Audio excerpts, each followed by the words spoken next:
Hello, hello. Welcome to the podcast, guys. Today we have a very, very special guest. His name is Alfonso Cuadra. He is the CEO of Cuadra Group, another company by the name Wellgenius Inc., where he provides mentoring and coaching, and he's building a life-changing community there. Then he's also changing the youth and transforming them through the Cuadra Youth Foundation. We like to call him the GodFather of Real Estate. Let's welcome Alfonso Cuadra.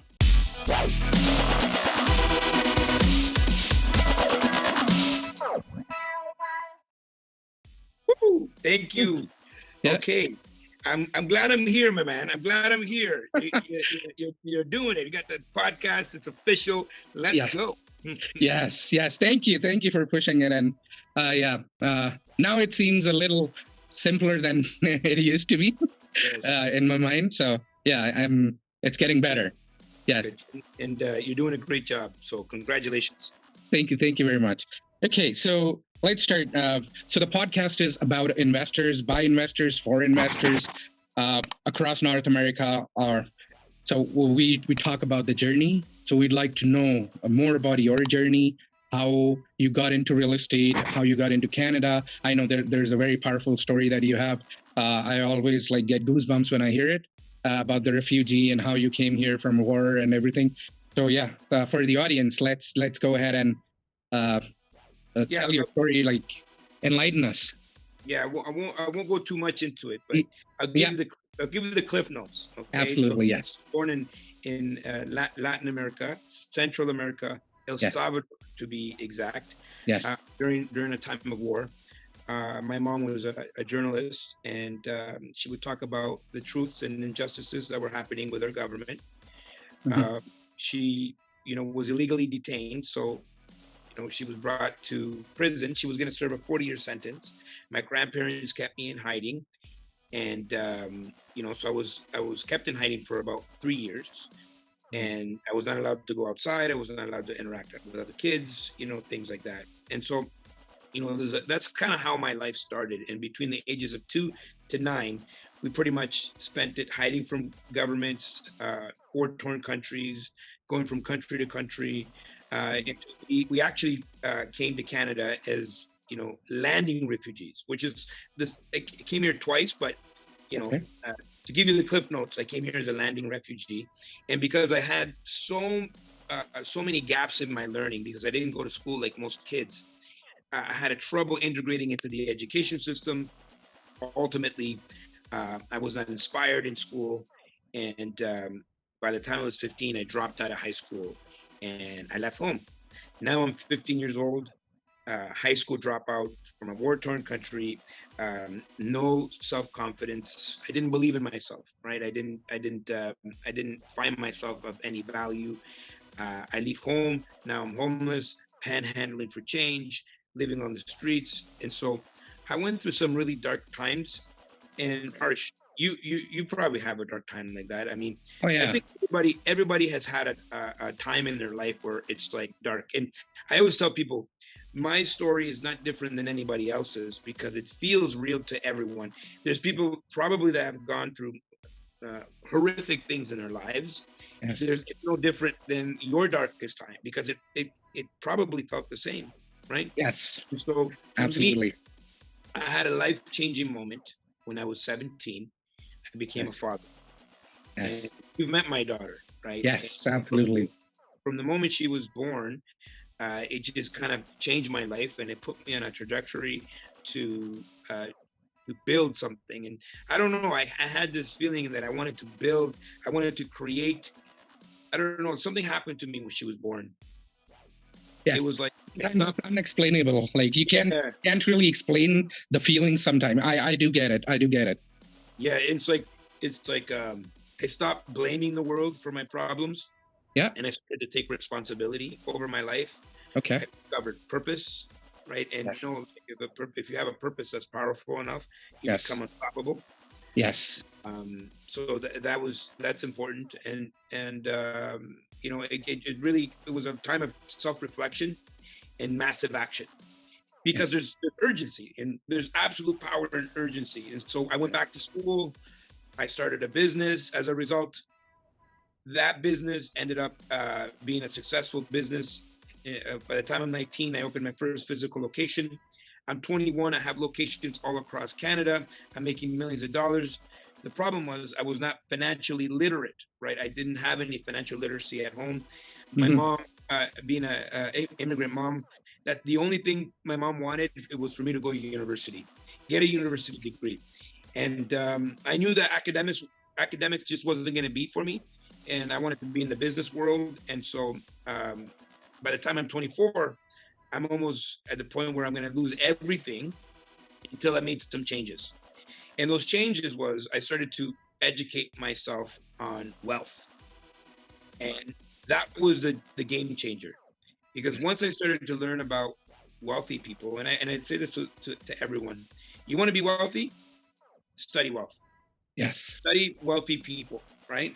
Yes. And so for me, that was important. I'm just going to put it on the speaker view because then I would just look at you like this, you know. but ultimately, I started to study wealthy people. I started to read all the classics. Actually, during high school, I thought I didn't like to read. It turns out I didn't like to read what they were pushing on me, but I love reading. I love educating myself, and I started to learn about wealthy people, how financial literacy works. And I discovered that, number one, the wealthiest people have multiple streams of income. Yes. I discovered that the wealthiest people have the investor mindset. I had the consumer mindset. And lastly, the wealthiest people in the world have real estate. And that's kind of how I started. I started to think about how I was going to build my wealth through real estate. Yes. And I was 24. And what I noticed about all of these people that I read about was that nobody was investing into single family homes or duplexes and triplexes. They all had significant real estate. And so that's kind of what I did. I went out and I started buying multifamily, and slowly each deal got bigger and bigger and bigger until what you see now, my friend, portfolio across Canada and the US. Yes. Now I'm in a position where I can help other people achieve the same thing. Absolutely. And that's a terrific job that you're doing through Wellgenius. I do know that. And coming to the real estate part, so was this the only reason, because you read about wealth? And yes, that's true as well, that most of the millionaires and billionaires have significant amount, I would say like 70-80% of their wealth invested in real estate, or it's been built through real estate, right? I've never heard somebody made money from stocks in that significant amount. I know Warren Buffett does promote that stock thing, but most of his real estate. Yes, most of his investments are himself. Like, he's heavily invested in real estate too, right? I read about Bill Gates. Now they're buying farms across the U.S. because I feel that the next war, whatever that's going to happen, is going to happen on, or the crunch that's going to come is about the food, because the population is ever growing and there are not enough resources to deal with it. So Bill Gates just bought few farms, like few thousands of acres and hectares. I don't know how much, but yes, he did buy them recently, this year. Yeah. So that's where everyone is going. So yes. So was there any other reason, or this was the only reason? Yeah. Because so basically there was zero financial education in my household. Yep. So the idea of owning a house was not really a priority. It's not like a reality that everyone could pursue. Yes. No one talked about businesses. No one talked about anything of that nature. It was just pretty much, the message was just go to school. And if you go to school, everything's going to be okay, Yes. And I just didn't feel that was my path. Even though I believe in school, I believe people should educate themselves. Of course, my surgeon, I want my surgeon to be very well educated. And I do believe in academia. Yes. I just felt it wasn't the right path for me.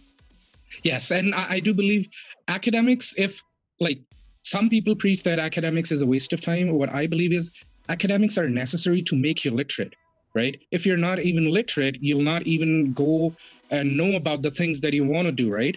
Literacy is more important than the overall education that everyone preaches about. But yes, some specific skills like doctors, surgeons, yes, they need to be very well educated and very well experienced, because I don't want somebody to cut me off and not without the proper education. Absolutely. Yes. Well, we're buying this property, so we're buying like, this is a long time ago, and Okay. we were buying these like I was saying, all these properties side by side in the block Yes. from this investor that owned like half of the neighborhood. Okay. Wow. It was an old Portuguese guy. Okay. So we were sitting in the office, and he signed all the papers. Okay. And I noticed that his signature was just an X. And I'm like, that's a weird signature, you know? Yes. And he's like, yeah, he can't read. Oh, wow. Oh, wow. He can't read. And usually when people can't read, their signature just is, it's an X. And so it turns out that to be an investor, you don't even need to know how to read. You just have to learn how to count. You just need to learn how to multiply. Yes. Absolutely, yes. And similar, like in this case also, if he knew how to read, he would have read the documents very clearly. But I guess like he owns half of the neighborhood, he had people who he employed who could read it to him, right? Yeah. So good. Tell us about the youth thing. What got you moving into the youth piece, where you're now doing the Cuadra Youth Foundation? And I know you do those events with the youths at college, like middle and high school grade people. And you do it and you help them transform and educate them on the literacy, and you motivate them to do some work. Tell us a little bit more about the Cuadra Youth. I wish there was more of that when I was growing up. I think I would have been more inspired to stay in school. You know, there was just nothing like that when I was growing up. There would be some people that would come every once in a while and say, "You can do it," but you know, it was no one that looked like me, first of all, and there was nothing inspiring. There was nobody. I felt alone in school, to be honest with you. And you know, I never wanted people to feel left behind, and for people like me, where you know, I knew that maybe academia is not going to be the best route for me. Yeah. When I was 15 years old, there was no other option. It's like, okay, if you're not going to be good in school, you're probably not going to do anything in your life. You know what I mean? Absolutely. And you know, my passion is to help young people understand that you have other options. Yes. Especially in the world that we're heading. When I was growing up, it was easy. You get a job, you stay there for 40 years or whatever, and that's what it is. I think we're headed into another world where there's the skill sets that our generation has lost, the social skills, the interpersonal skills, the communication skills.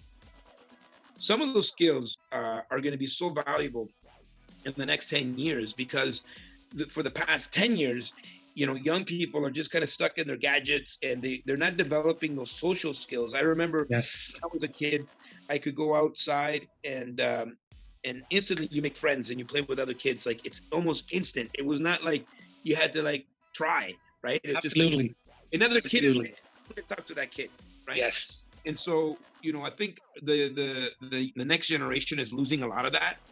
And ultimately, I feel a responsibility to at least give young people a chance, right? And I can't touch all the kids, you know, I can't connect with all the kids, but the ones that are going to come to any one of our programs, we're going to try to teach them as much as possible, open up their minds about financial literacy, how to start businesses, how to invest in real estate. Even if they're going to be professionals, they should have another option of what to do with their money, right? Yes. If they wanted to invest. Absolutely. So, and how do people get in touch with, like, connect with Cuadra Youth Foundation so that they can know where the next event is? Yeah, so basically, it's QuadraYouthFoundation.com. Yeah.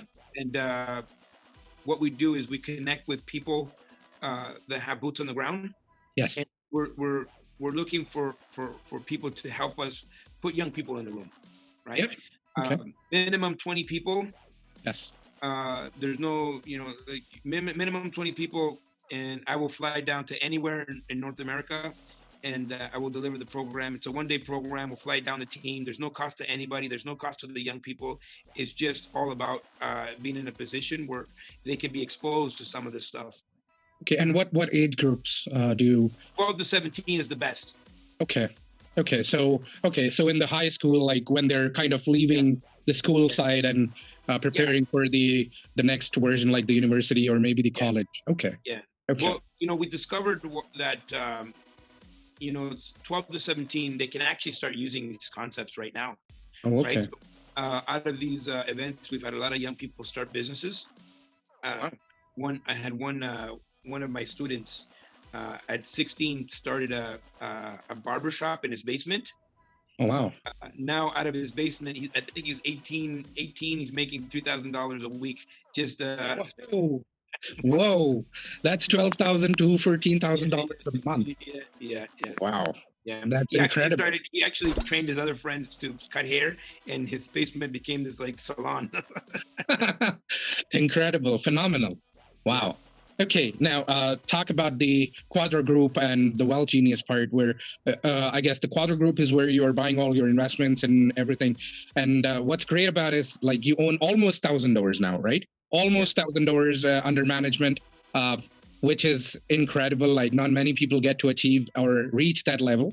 And I'm sure that 23 or 24 years that you have been in the business, that's where that experience comes from. And talk a little bit about that Cuadra Group, and then we'll move on to Wellgenius. So, like, for us, it's about providing good quality housing for people. Yes. I don't believe in like owning rundown properties, or even if you buy rundown properties, underperforming properties, you should invest into bringing it to standard. And yes. When you do that, what you're actually going to do is you're going to have a better investment, less problems, less tenant issues, because tenant issues is the thing that people sometimes it's what holds people back from investing. But if you just look for really good assets or turn those assets into really good assets, then the investment side becomes a lot easier, and then you're able to scale the business, right? Yes. Absolutely. A lot of people don't want to hire a team, but for us, it's all about the infrastructure. And to get to where you want to go, you need people, right? Yeah. And so we have an acquisitions person, we have a communications persons, we have an office administrator, we have bookkeeping and accounting and operations. So we put together a team, so now we can build all of these, build the portfolio, help other people tap into our infrastructure. So, we work with a lot of other investors where they can, they don't have to figure it out on their own. They can just tap into the infrastructure and the system that I've created, and they all can make money, right? Absolutely. And so the team is key, and this is why it's called the Cuadra Group. It's a group of like-minded people that are all pushing towards the same direction, and we're building these portfolios that produce cash flow, and they're really amazing assets. That if you drive by any one of our properties, you probably can tell which ones they are. Okay, and one question I'd like to ask, and this is on a personal front. When you got your first multifamily, like a commercial multifamily, where like 7 and above. Yeah. I know you were doing houses before, like you did a few houses and then you moved on to commercial, right? Yeah. When you moved on to commercial, what change did you see from a perspective of tenants and from a perspective of business? Like I know houses, many people own many houses. I know people who own like 20, 30 houses, right? The management is bizarre. Like I don't know how they manage it, but getting it in one building is just easier. But when you moved, what did you see in what were the challenges or any key insights for people who are like new, not new, but maybe active, like new to the active investing world? So my first deal, yes, I was 21, and it was a single family house. Yeah. And to me, that was like mind blowing, because like no one in my family has owned a house. My grandparents owned a house, but when my grandfather passed, my grandmother had to sell the house. Yes. So that house it was like, wow, I made it. I got a house. The problem with the house, it was a bloodsucker, right? And you got expenses, taxes, this and that, the other. You're not making any money from this house. When I transitioned into investing, my second deal was a duplex that I converted into a triplex. Oh, And then I went back a month and a half later and I refied that property and I pulled the money out. oh, My third deal was a 7-unit apartment building, right? And oh. so even though I had this duplex Yes. with tenants or whatever, the second I jumped into the 7plex, I was like, okay, the mortgage doesn't depend on me. It's more about the asset, so Yes. it's easier to finance, easier to manage, easier to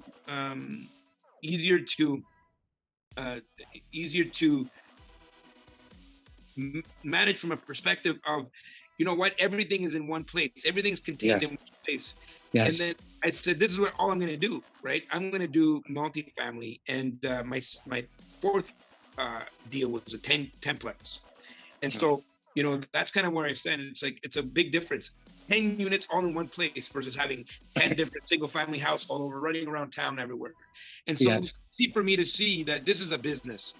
When you have a duplex, this is like, okay, you live in one place, you got 2 people paying your rent. Yes. But when you buy a commercial asset, this is a business, right? And those tenants are your customers. Yes. And you're just managing your customers at that point. You're an account manager. Absolutely. And one difference I also see when moving to bigger buildings like 10, 20plex is if you have 20 homes and if you have a building with 20 units, like the furnace, there are like 20 furnaces here, right? Yeah. Just one here, 20 water heaters and 20 different areas. You cannot get 20 houses in one single street, right? Yes. It's like, so the management in that part, plus I see economies of scale.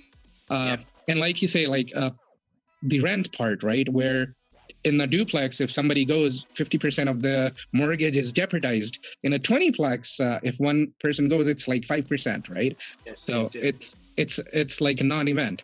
So for everyone, it's a game changer. Yes, it is. And now if we move to 50 and 100, like 100 units, and so it's like 1%, right? Yes. People, I don't even know if somebody even follows up that, okay, someone didn't give the rent. I mean, they do, but like at 1%, there's not much effort. There's no worry. Well, the thing about the bigger buildings, Harsh, is that now there's enough money to hire a team. Yes, absolutely. And so you as the owner are not focused on someone paid the rent, but someone on your team is. When you have a single family home, it's all on you. Absolutely. All your time, your credit, your money. If someone moves out, you have to go there and show the place, and you know what I mean? Yes. When you're getting into commercial assets, and of course, people are not going to start at a 100-unit building, but ultimately, the idea should be to expand, right? To continue to expand the portfolio and start buying a lot of these bigger assets, because it becomes a business. And if you can operate it as a business, this is where I think the majority investors need to be. Yes. Leverage other people's time.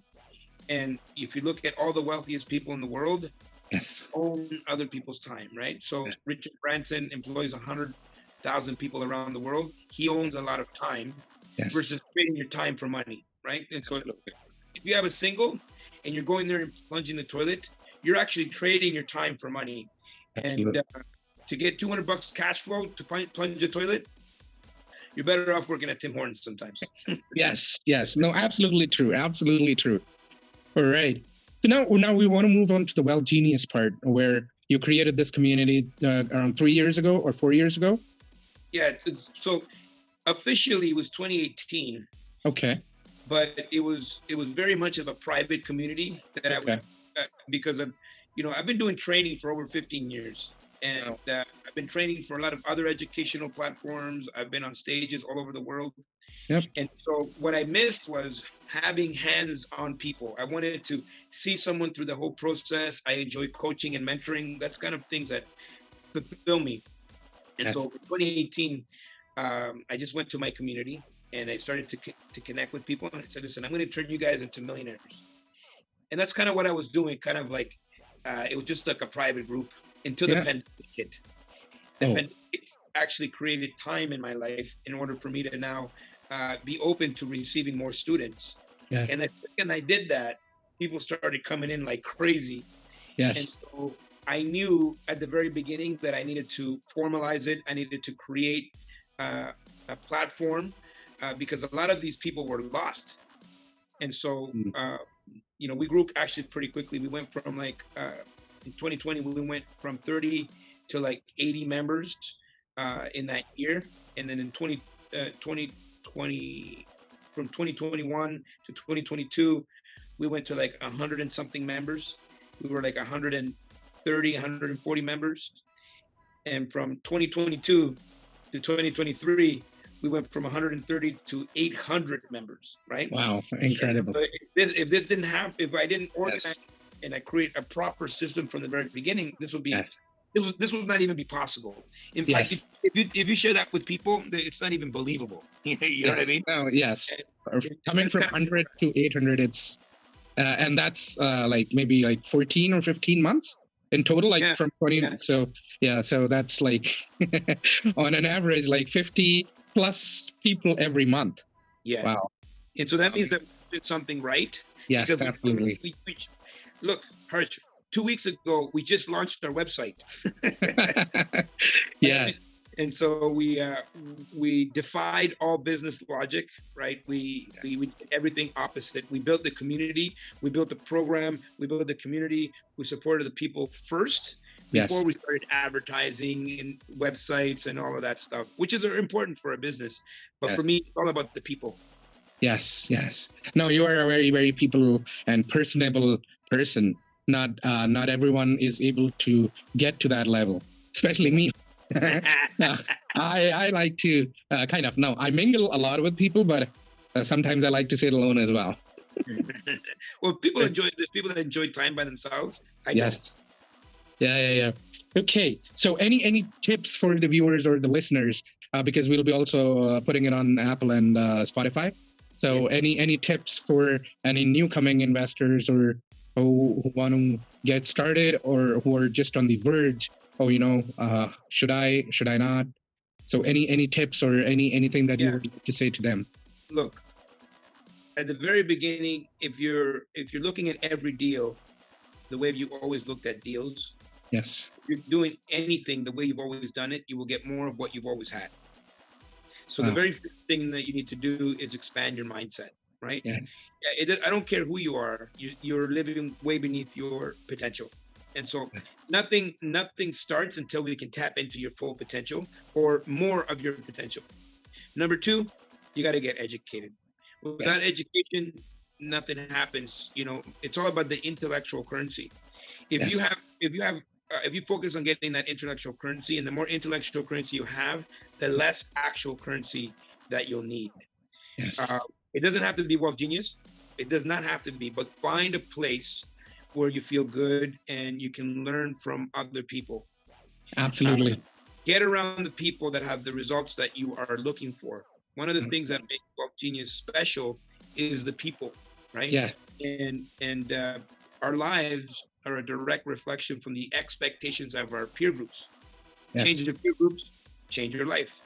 Show me your friends, and I'll show you your future, right? Wow. So Yes. once you get the knowledge and you're surrounded yourself around the right people, take action. Yes. Because nothing happens unless you do something, right? Absolutely. Yes. You can read 700 books, but if you did nothing, you wasted your time. Yes. And so it's all about action. Action. No one will remember you for something you almost did.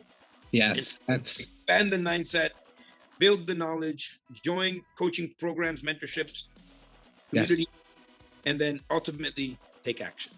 yes. And I'm also a big believer of this, right? Because there are two ways of doing things, right? Which I believe in. Either someone can start, figure it out on their own. And it's not rocket science that nobody can figure out, right? They can always go here and there, look for certain things and take it in bits and pieces and take 20 years to get somewhere they want. Or they can shorten that time frame through the coaching and mentoring to get to some place like in maybe an year or two and get started. so that speed is the new norm, I would say, if you want to get there quickly. But yeah, we are most welcome if you want to do it on your own pace, right? Nobody's stopping you, and I'm sure you'll probably get there. But there's a probable there. With coaching and mentoring, there is no probable, right? You'll definitely get there. Well, it's about compressing time. Yes. I come from the belief that if you are motivated enough, if you're inspired enough, if you're willing to take all the actions and you're willing to move forward and be determined, yes, eventually you will get to where you're trying to go. Eventually. Absolutely. But what I wanted to do is compress time for people, right? Yes. So instead of 5 or 10 years, we can do it in a year or two. So it just depends on the individual. It's like a cheat code. I don't know if you play video games, but there's these cheat codes. Skip levels. You skip levels, then you get right to the end result. Yes, and then you don't die in those games as well, right? Through those codes. No. When we were like in India, we used to play, and there were a lot of cheat codes that we used to use. But yes, yeah. And coming back to like where we started when you got into this and about the people part, right? And the kids where nowadays for the youth, right, that you're doing. Earlier, I remember what we used to do was we used to get out of the house, and we, like in India, we play a lot of cricket. So we just moved, like, get outside the house, and there will be like 5 or 10 kids, and we'll just start gather there, and we'll just start to play it, right? Nowadays, people played more over the phone or these Xboxes and the Nintendos, like, and kids don't want it. And I've seen people who, like kids especially, right? They'll have their necks like this, and they'll be doing like over the phone. In our time, because these things did not exist, we used to crave for other friends. And we used to walk into other homes, and it was just wonderful. So that youth thing that you're doing is actually, I think, the need of the hour.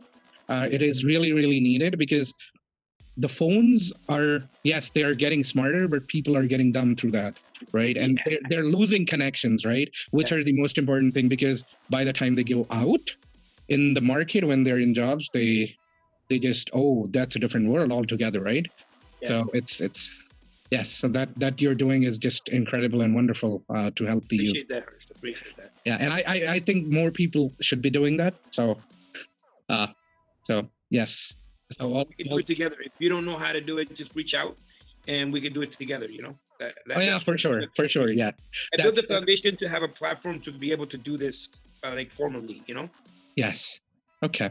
No, I wonderfully like. It's been a pleasure knowing about you, about your why you do things, and how you're helping the youth, where you came from, and like you said, that it's a powerful story. And mine happened in the COVID times as well, and it's really powerful. I'm just finding a way to tell it to people, and pretty soon I'll release that, and I'm pretty sure some will get goosebumps, some will get afraid, but. Yeah, it was a scary time for us as well.